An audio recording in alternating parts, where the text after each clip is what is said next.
Hello everyone. Assalamu alaikum wa rahmatullahi wa barakatuh. My name is Zainab and I'm happy to join this program from Salam Islamic Center. Our guest today is Shaikh Mirza Yawar Baig, founder of Yawar Baig and Associates. Shaikh Mirza Yawar Baig is an advisor, author, life coach, corporate consultant, specializing in leadership development, helping technical specialists transition into management and leadership roles. Yawar specializes in 3 core areas: leadership development training, life coaching, and family business consulting. In 2009, he founded and has been the Imam and Khateeb of Mahmood, Habib, Masjid and Islamic Center in Hyderabad. He combines Eastern values with Western systems to transcend cultural boundaries. He's a regular keynote speaker at international conferences in different countries. His style reflects openness, commitment to quality, and value-based professionalism. Today, he will talk about life coaching from a Muslim perspective. Please write your questions in the chat box so we can address to him at the end of his speech. Welcome, Yawar Baig. How are you? Thank you for joining us today. Alhamdulillah, Jazakumullah khairan. Zainab Hanam, I'm very happy to be here, and Jazakallah for this opportunity. I appreciate that, and look forward to taking this forward. Am I on now? I can say, okay. All right, Assalamu alaikum wa rahmatullahi wa barakatuh, everybody. It is a great pleasure to be here and to be talking to you about life coaching. Now, what I want to do is I want to speak to you for a little bit, and then I would like to ask you to ask me any questions and so on. We could try and make this as interactive as possible. I think that is both more enjoyable and more useful. You're welcome to ask me anything you like, and I will answer anything I like, so that we stay within the framework and the topic that we are talking about. Now, life coaching, I do life coaching, and today I'm going to talk about life coaching from an Islamic perspective, but my general life coaching is more from a corporate business perspective, so which is not that much different really. It's the same model that I use, but the Islamic perspective gives it more of a character that focuses more on ethics and values, which I think is really, if you ask me, the critical need that we have today is not so much teaching people how to make money, but teaching people really the value of themselves, of the people who work with them, value of time, value of life, and to look at things from a longer term perspective. Even otherwise, we look at things from, when we say long-term perspective in the context of corporate teaching and learning, we are really talking about the span of a corporate career. But when we are saying a long-term perspective from an Islamic perspective, then we are really talking about from the perspective of the akhirah, which is a much longer perspective, if you ask me. I want to begin by saying to you a few things. One is I want to begin by giving you a gift, and my gift to you is as follows. The first thing I want to say to you is that it is true that integrity is one of several paths, but it is the only one on which you will never be lost. So I think this is a quote from somebody, it's not one of mine, but it's a beautiful quote, so I want to begin with that. I want to begin with the basic fundamental value that we all need to talk about and have, and that value is integrity. If we have integrity, then inshallah everything else falls into place. Now, integrity therefore is, as I said in this particular quote, it is true that it's one of several paths. We all have choices, but it is the only one on which you will never be lost. I want to give you a gift, and my gift is to talk to you about 5 realities that we must face on the path to success. The first of them is we become what we think. Your mind is like a fertile field. It doesn't care what you plant in it, but it will return to you whatever you put in it. You plant rice, you get rice. You plant wheat, you get wheat. You plant rice, you want wheat, you don't get. So you will get what you plant. Number one. Number two is attitude. Present circumstances do not decide if you will succeed or fail. They only decide where you need to start. And that is the attitude of positivity that I want to present to you as one of the greatest strengths that one can have. Not to be overwhelmed by constraints, not to be overwhelmed by the difficulties and of the environment, but merely to say that if I'm faced with an environment which is difficult to that degree, then I just need to create the kind of strategy that will help me to succeed. It does not mean that I cannot succeed. Everybody can succeed. And it's just a matter of saying, what is it that will help me to succeed? Number three is faith. Now, in faith, as Muslims, we are talking about our Islamic faith. We are talking about tawakkul on Allah subhanahu wa ta'ala. But I like to use this quote of Barbara Winters. Barbara Winters said a wonderful thing. She said, when you come to the end of the light of all that you know and are about to step off into the darkness of the unknown, faith is knowing that one of two things will happen. There will be something firm to stand on, or you will be taught how to fly. I think it's a beautiful quote. I hope you agree with me. I want to repeat that for you. When you come to the end of the light of all that you know and are about to step off into the darkness of the unknown, faith is knowing that one of two things will happen. There will be something firm to stand on, or you will be taught how to fly. And that to me is the essential meaning of tawakkul on Allah subhanahu wa ta'ala, is to have that faith that once you have completed your effort, faith does not mean do not make effort. You make all the effort and then you trust in Allah subhanahu wa ta'ala to help you to succeed. And for that, we need focus. Now, focus, in my view, focus is the art of ignoring fluff. Focus is the art of ignoring fluff. Number four is the goal. Now, what kind of goal? An extraordinary goal. Why an extraordinary goal? Because only extraordinary goals inspire extraordinary effort. It is the nature of the extraordinary goal to inspire extraordinary effort.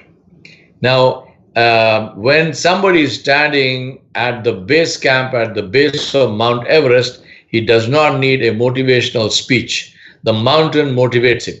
Now, if you think about that, Mount Everest is 8 kilometers tall. Now, I might say to you that I'm sitting here, now how about I walk 10 kilometers and then you give me a medal because I have done more than somebody who climbed Mount Everest, because that man or woman also walked on the ground, they walked on the earth, and they walked 8 kilometers, whereas I walked 10 kilometers. What is the answer? The answer is, it's not the number of kilometers, it is the angle of the earth. So when somebody is climbing up something which is practically vertical, that 8 kilometers is truly worth more than me just walking on flat land 10 kilometers. So therefore, the extraordinary goal, the more difficult the goal, the more it inspires. The more difficult the goal, the greater the satisfaction of achieving that goal. And that's the reason why it is very important for us to set extraordinary goals, not just any kind of goal, but extraordinary goals. Now, final point is perseverance, which is nothing more than rise every time you fall. For success is nothing more than rising every time you fall. The race does not end when you fall. The race ends when you fail to get up. And that's the meaning of perseverance. And that's why I want to end this capsule of mine, of my gift to you before I come into the life coaching thing itself, by suggesting to you one thought, which is that it's not important who you want to be, because we like to talk about role models. I'm saying to you that it's not important who you want to be. What's important is who wants to be you. It's not important who you want to be. What's important is who wants to be you. Now, with that, I want to come into the actual life coaching piece.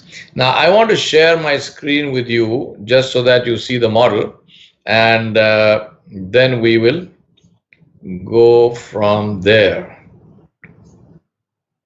Now, very important is I don't set the goal for them.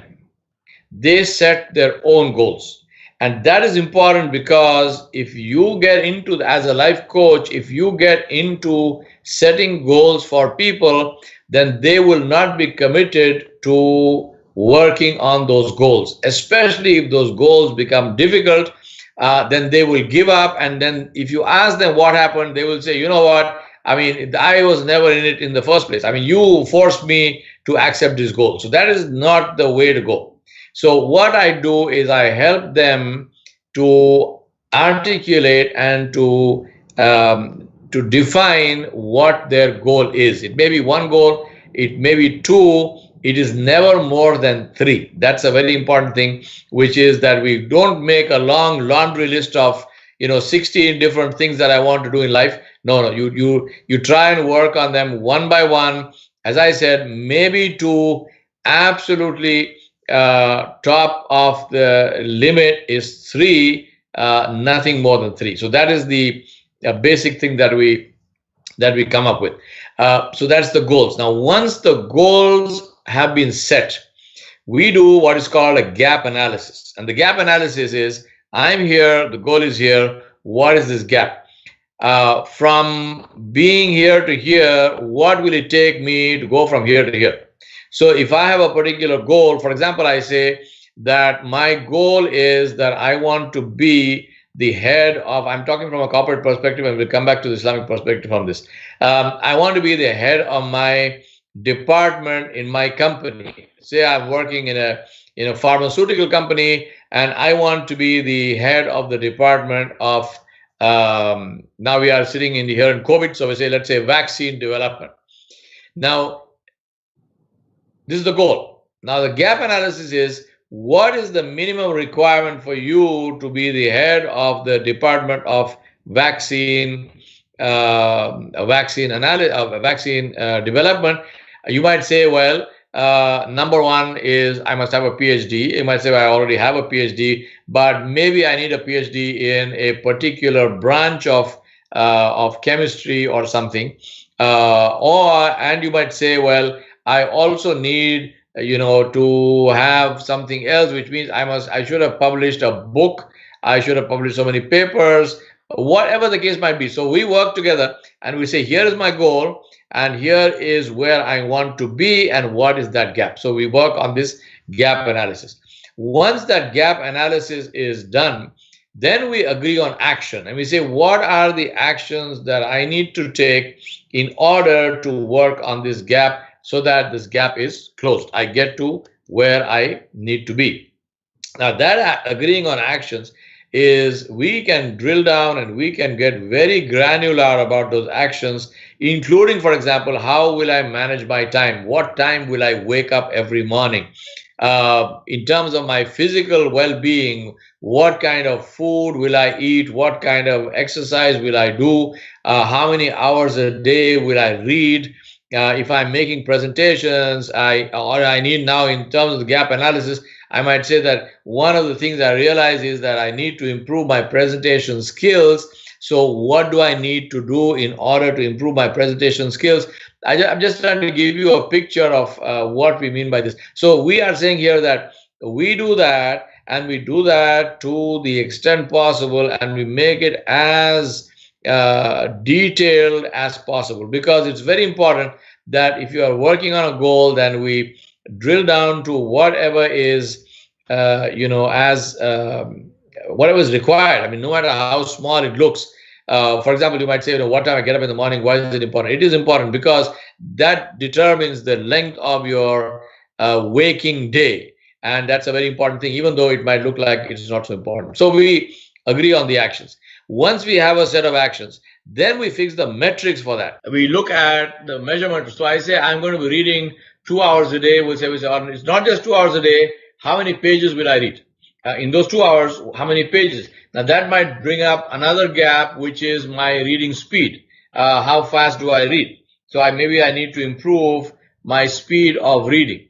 So that's what we do. And then in the metrics also, we agree on an assessment period. So we say we are going to assess these actions every month. So every month we have a meeting where we work on this. We say, what were the goals? In the gap analysis, what came up, what actions did we agree on, what were the metrics that we had agreed on, is that happening, is it not happening, and that is the assessment that happens at the end of the month. Now, you will see in this next chart that the only thing I have changed is this top thing, which is please Allah. We're looking at the Islamic aspect of this. Please Allah. Now you might say, well, what's the difference? The difference is very, very profound and very, very important. And that difference is that every goal that I set for myself has to pass through this filter. And the filter is, does it please Allah? And so also everything else. So actions, does it please Allah? So this is in a nutshell, this is what Islamic life coaching comes about, which is we are still looking at, we are not looking here at making the person into a alim or something. We are still looking at the same things, which is that we are looking at this person becoming highly successful in their career. We are looking at them, if they are in academics, we're looking at them, getting through college, doing very well in college. We're looking at all the same things. How to be highly successful in this life, but with the filter to say, every action of mine must please Allah subhanahu wa ta'ala. So now this becomes the criterion for judgment. So for example, if I say I want to start, in my goal, one of my goals is I want to become an entrepreneur. I want to start my own company. Well, fantastic. Gap analysis, what do you need to do? Well, I have a great business idea. The gap is I need funding, so I need to go to what are the sources of funds? What must I do with that? I need to hire people. Where are they? All of this. Now, the filter of does it please Allah? So we say, how do I get funds? You say, well, I'm going to the bank. You say, no, hold on. You cannot go to the bank because interest-based financing does not please Allah. Interest-based financing is something which Allah subhanahu wa ta'ala declared war against. And therefore, that financing, the method of financing, the source of finance has to change because the source of finance has to be something which pleases Allah subhanahu wa ta'ala.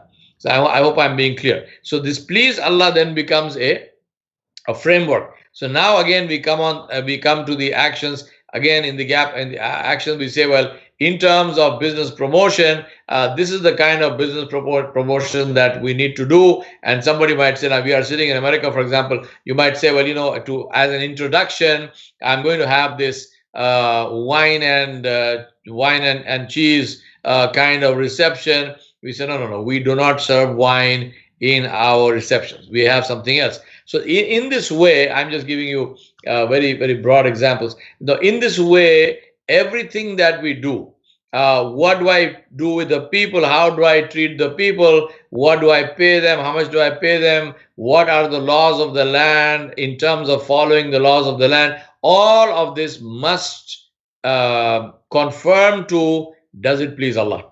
It does not please Allah for us to break the law of the land in which we live. So therefore, if somebody comes up with some great brainwave to say, well, why don't we fudge our taxes, or why don't we take a shortcut here, or in advertising somebody might say, well, no, why don't we use for example, one of the things I saw once a long time ago was an advertisement which it was an advertisement for bottled water, and it said 300% oxygen. Now that's absolute nonsense, because how does water have 300% oxygen? But these people are advertising. So we are saying here, no, we will not lie, we will not cheat, we will not deceive people.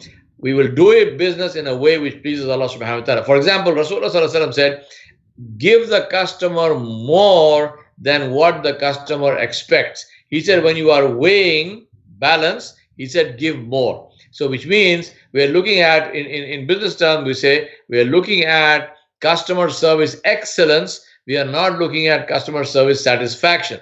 Customer service satisfaction is the bottom line, is the baseline. We will do that anyway, but we are not talking about that. We are talking about something more. Customer delight. What is it that I can do which will make my customers absolutely surprised? Say, wow, this is what I got from this place. Fantastic. Now that is the kind of image and impression that we want to create. Where does that come from? That comes from Islam. That comes from Islam. This is the beauty of using Islam as the criterion of judgment, of decision making, and using that filter to say that my goals, whichever I set for them, my actions and so on, do they please Allah subhanahu wa ta'ala or not? So I think this is what I want to say to you. I want to share with you one of my quotes, which is that people listen with their eyes. They don't care what you say until they see what you do. So I think this is a very important thing that I want to say. So now this is where we are overall, and I want to stop talking at this point and hand it over to you for you to ask me any questions, and we will take it from there. So I have a question for you. Let's start off with my question. All right. Can you give some advice to either existing or oncoming Muslim life coaches who are also trying to balance between their Eastern values and the Western values that they learn in the education in coaching their attendees? All right. I think that's a very good question. What advice would I give to up and coming life coaches, especially in terms of blending Eastern and Western values? I think to call Islam Eastern is not really true, because Islam is universal. But basically Islamic and within quotes, general values, for example. How do you balance all of that?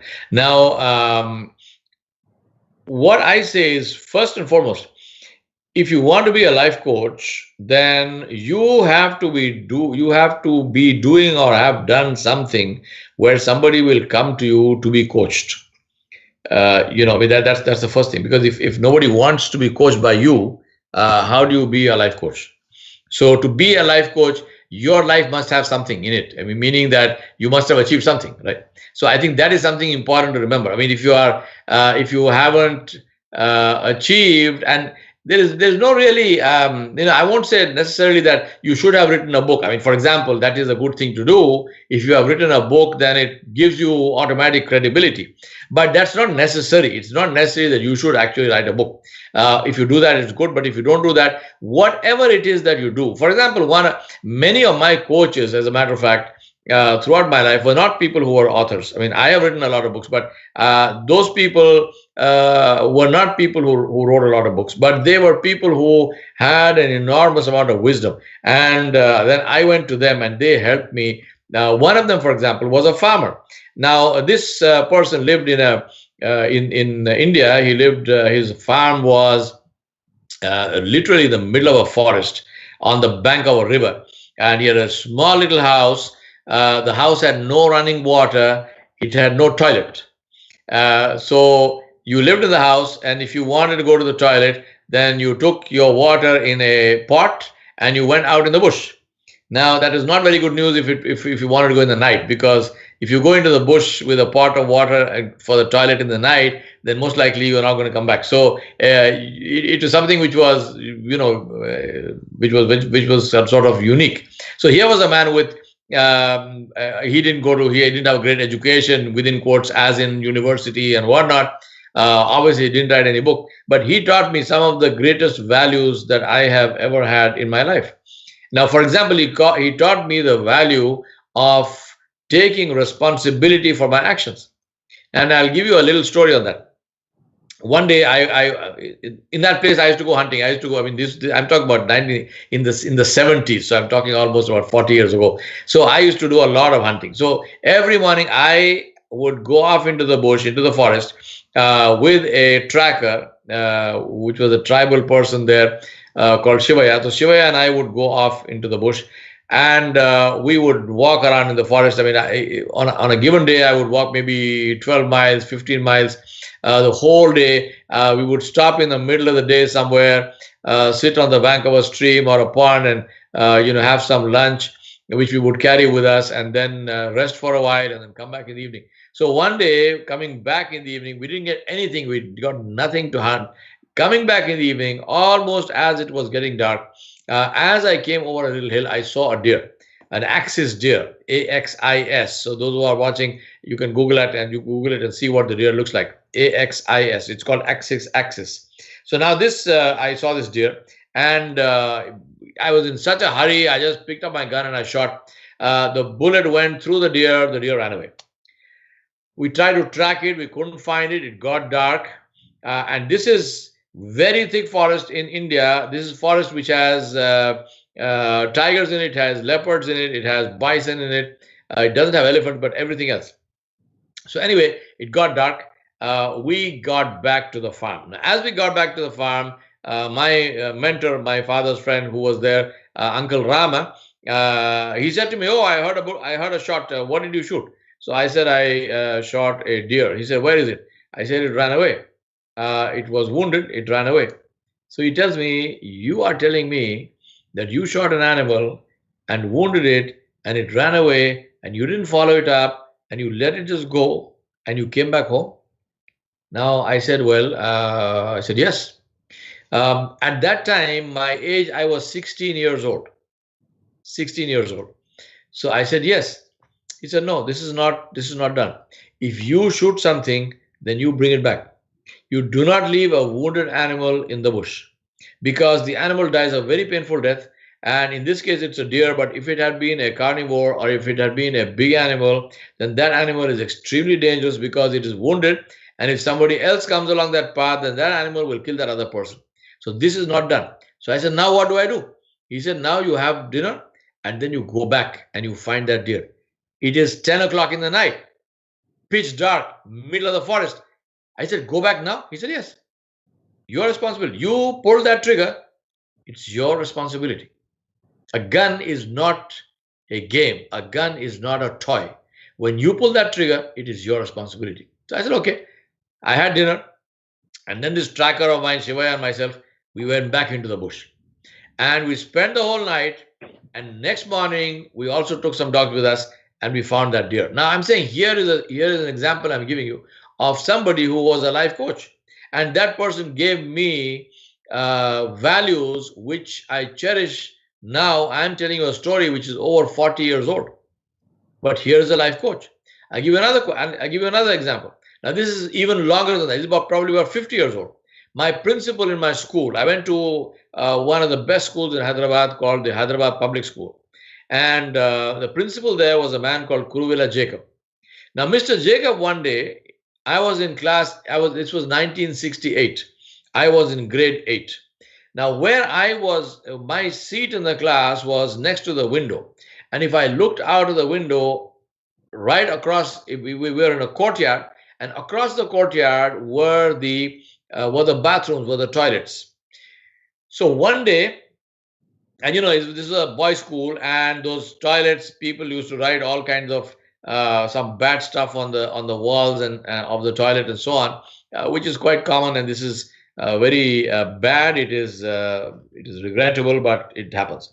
So anyway, that day, it was just about, we were about to break for the interval at 11 o'clock, and I looked outside and I saw my principal of the school, Mr. Jacob, walking into that toilet with a bucket from which I could see some brushes and so on sticking out of the bucket. So then the bell rang. We all came out and we stood there watching him. He cleaned that whole toilet. He washed those walls. He made sure that all the bad stuff written on the walls was cleaned. He put his brushes back in the bucket. He walked out. He just smiled at us and he went back to his office. He didn't punish us. He didn't say anything to us. He just smiled and went away. Now, I was in that school for another 4 years, and I can assure you that nobody ever wrote anything on the toilet walls after that. Just one action without even speaking. Now, this is what I mean by life coaching. So, life coaching is something, first thing that you should do is make sure that you have something to offer to whoever comes to you. Second thing is, very important skill is to listen. The skill of listening. Life coaching is more about listening than it is about talking. It's very important to to listen, because unless you listen, you cannot understand what the person really wants, and then the problem becomes that you try to impose your views or you try to impose what you want on that person, and that doesn't go well with that. So that is the second important thing, is to listen.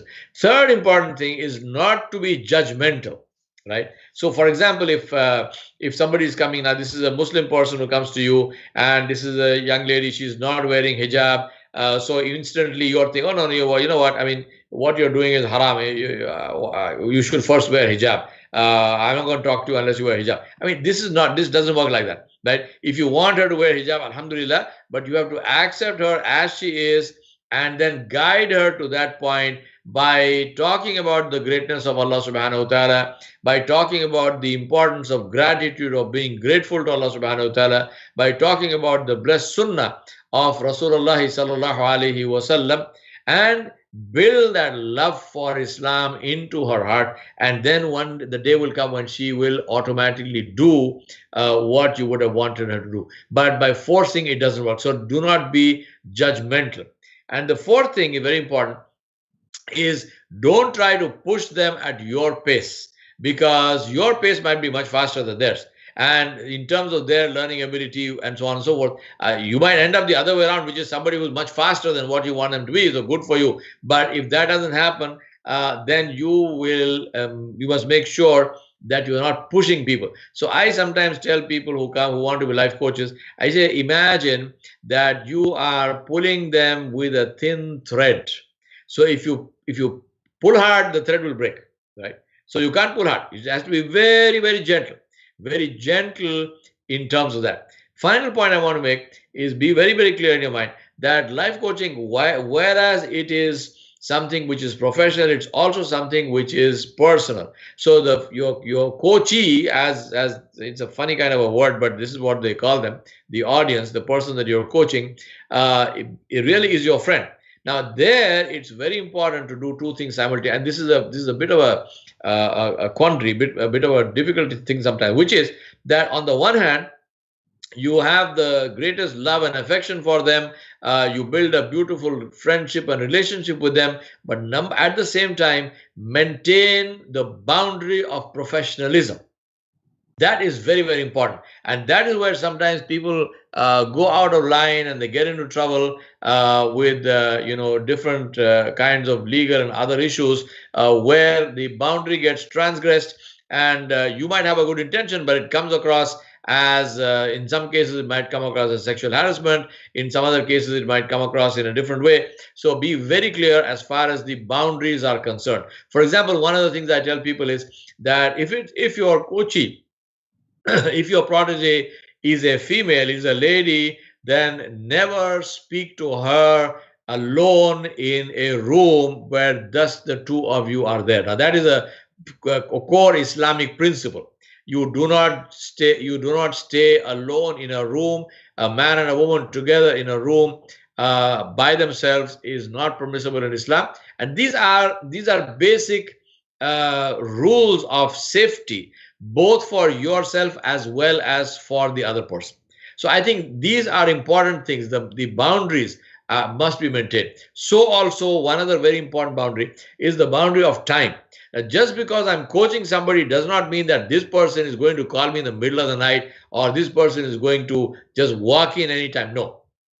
Short of emergencies. And emergencies means you are dying. So short of that, times must be negotiated, times must be agreed upon, and times must be adhered to clearly. So if you say 8 o'clock, it is not 8:01, it is 8 o'clock. And it is your job to be there at 8 o'clock.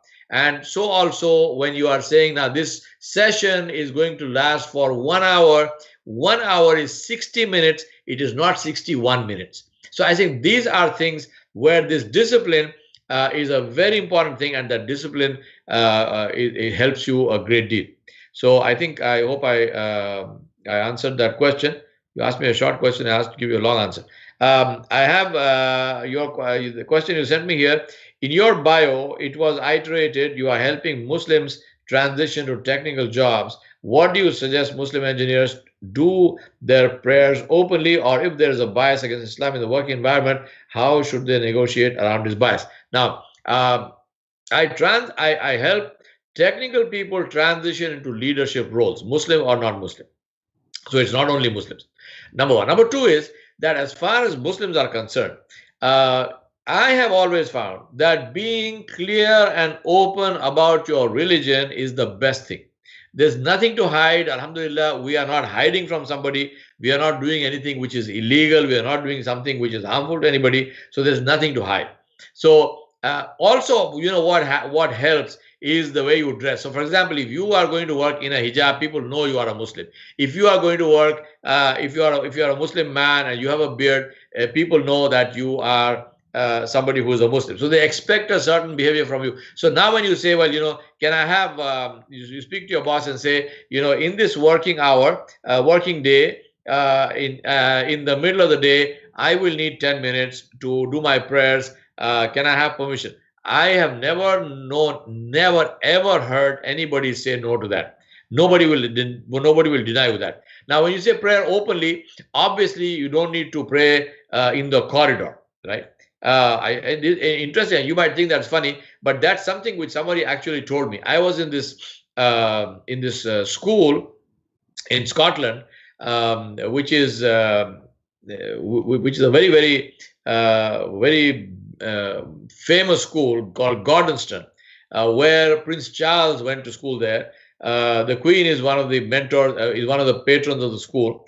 I was speaking to the principal of that school, and I said, well, you know, what do you do with regard to religious? Because it's not a Christian school; it's a non-denominational school, but they do have a prayer meeting every morning, and in that prayer meeting, they by rotation they read from different books of different faith systems. So I said, what about Islam? They said, yes, even for Islam we do that, we read and so on. Then he said to me, he said, you know what, one thing I must tell you. He said, some of our boys here, it's a co-ed school, but he said the boys' school. He said some of these boys, he said we had one guy who used to walk around all day with a prayer mat, and time for prayer, he would put that prayer mat in the middle of the corridor and he would pray. So now you got a bunch of people stuck on one side of the corridor, and you got another bunch of people on the other. I mean, this is ridiculous. This is complete nonsense.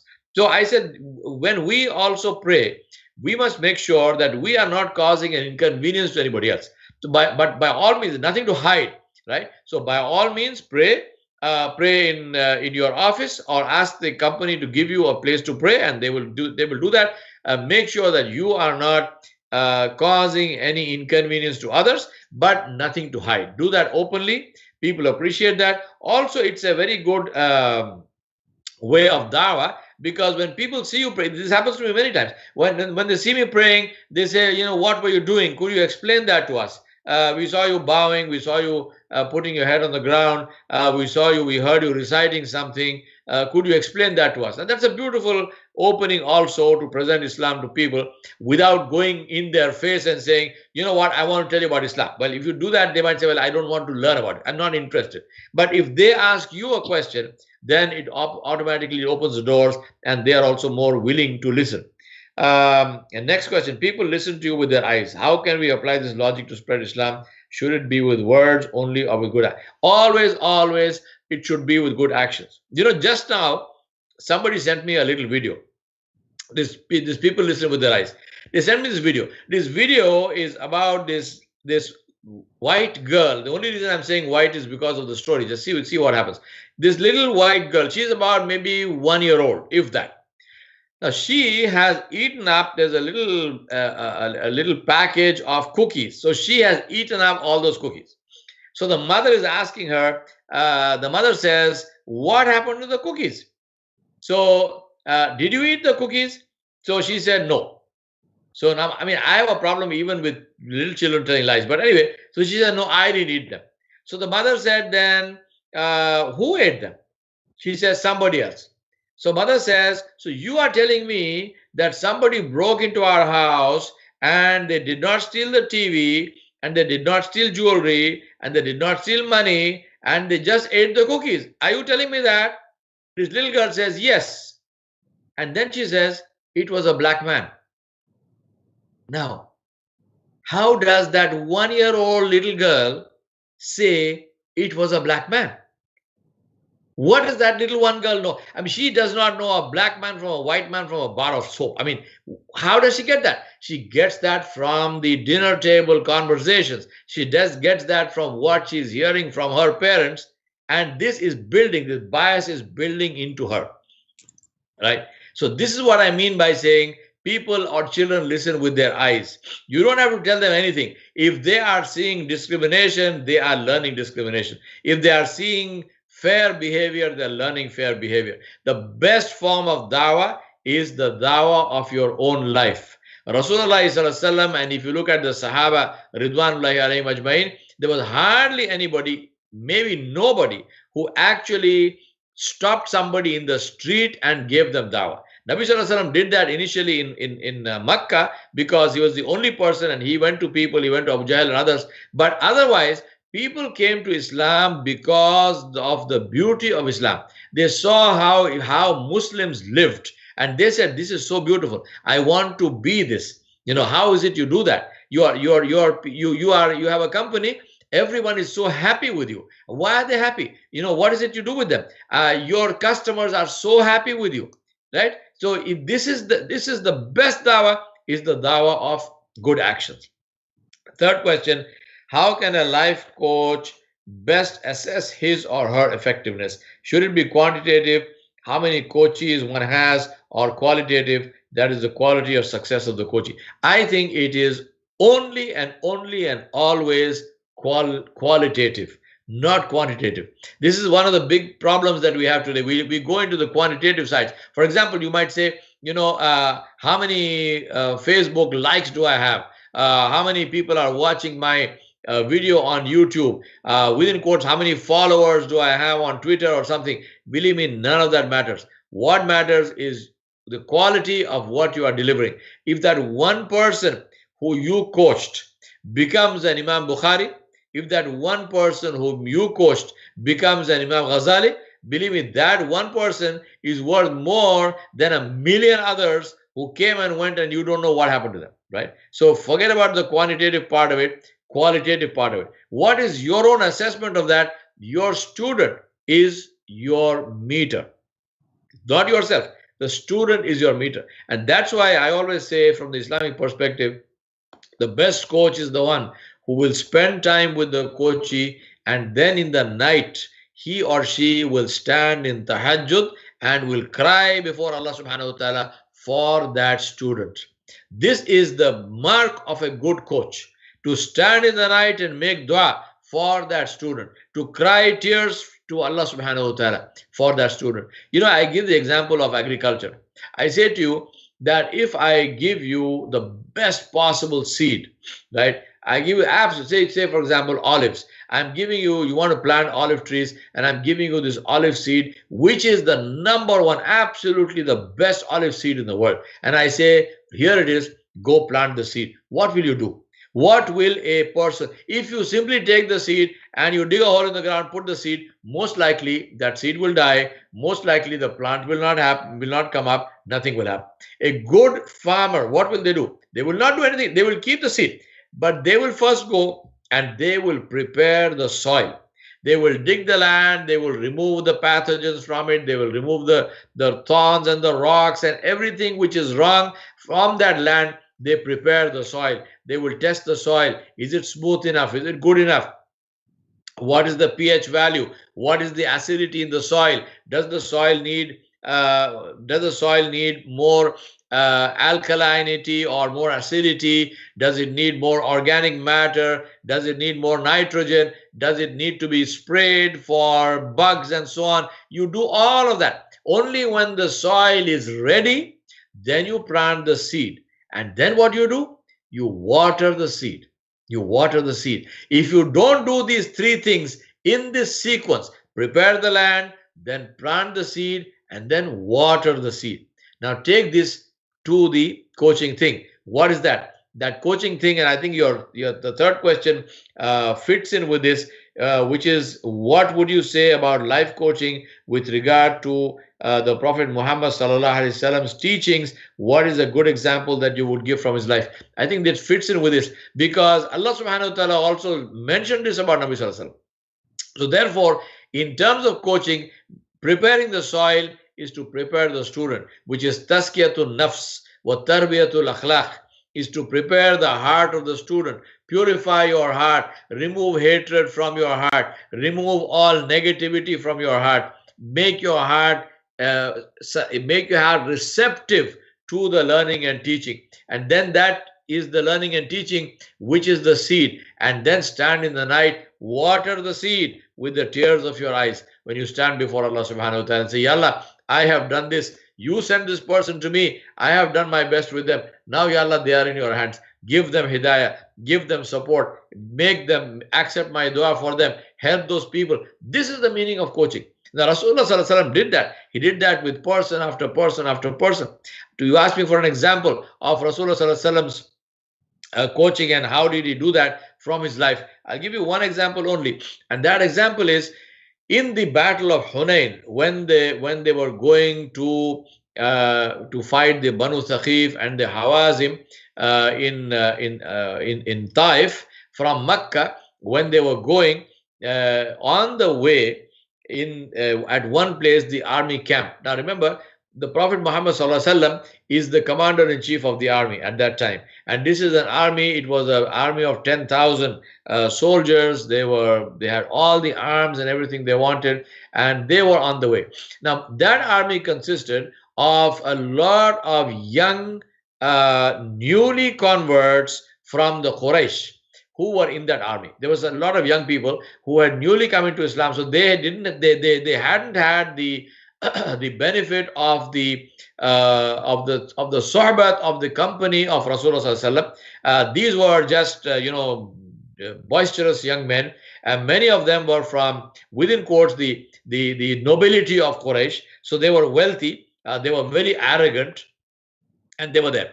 Now, in this camp, Rasulullah sallallahu alaihi wasallam, Sayyidina Bilal bin Rabah radiallahu anhu, who, as we know, was Ethiopian. He was African black. He was an ex-slave. So obviously, in terms of the social hierarchy, he was not on the top from the perspective of the Quraysh. He was the top of the top from our perspective. He was the best of them from the perspective of Rasulullah sallallahu alaihi wasallam. But from these people, well, for them, who was this black man? And so on. So now he called the adhan. So when he called the adhan, there were a group of these young people who made mockery of him. They called him names, they mocked him, and they tried to insult him and so on.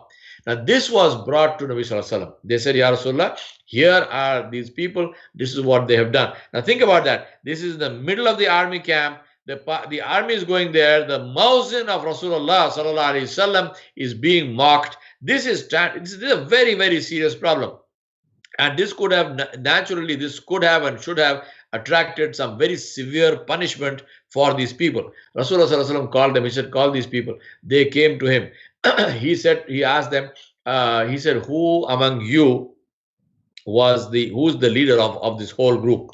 So one of them was brought forward. They said, this is the person. And that person was very afraid. He said he didn't know what is going to happen. Is the Prophet ﷺ going to order him to be whipped or maybe executed or something as an example? So Rasulullah ﷺ called him and he said, come close. He said, sit here. So he sat down. Rasulullah Sallallahu Alaihi Wasallam said to him, now this is coaching. Rasulullah Sallallahu Alaihi Wasallam said to him, shall I? Now you remember, he called them for what? He called them because they were mocking Sayyidina Bilal. So did he ask them, why did you mock Sayyidina Bilal? In Islam, there is no racism.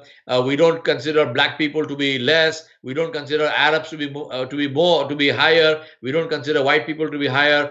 We don't consider blacks to be lower. No, we don't have any of that in Islam. He didn't say any of that. Right? He did not say any of that. He just asked him a question. He said to him, shall I teach you how to give adhan? Shall I teach you? Would you like to learn how to call the adhan? Now this man, he's remember, think about him. He's sitting there. He came here expecting to be punished. And here is the Prophet ﷺ saying, can I teach you how to do adhan? He said, Ya Rasulullah, please teach me how to do adhan. Rasulullah ﷺ then called the adhan. Allahu Akbar, Allahu Akbar. And he called the whole adhan. And the man repeated after him. Right? Now, when he had finished, this man said to him, Ya Rasulullah Sallallahu Alaihi Wasallam, he said, Bilal bin Rabah radiallahu anhu is your muazzin in Medina.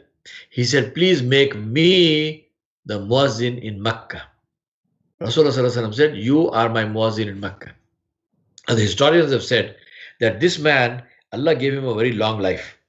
Now, this man lived for a long time, and he every single day would come into the haram.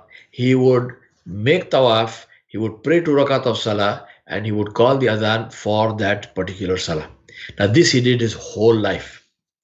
One encounter, one coaching meeting, if we can call it that, with Rasulullah Sallallahu Alaihi Wasallam, not only corrected the man from what he was doing wrong, which is to mock Sayyidina Bilal, but it changed his life permanently. That is the example from the seerah of Rasulullah Sallallahu Alaihi Wasallam and his method of coaching.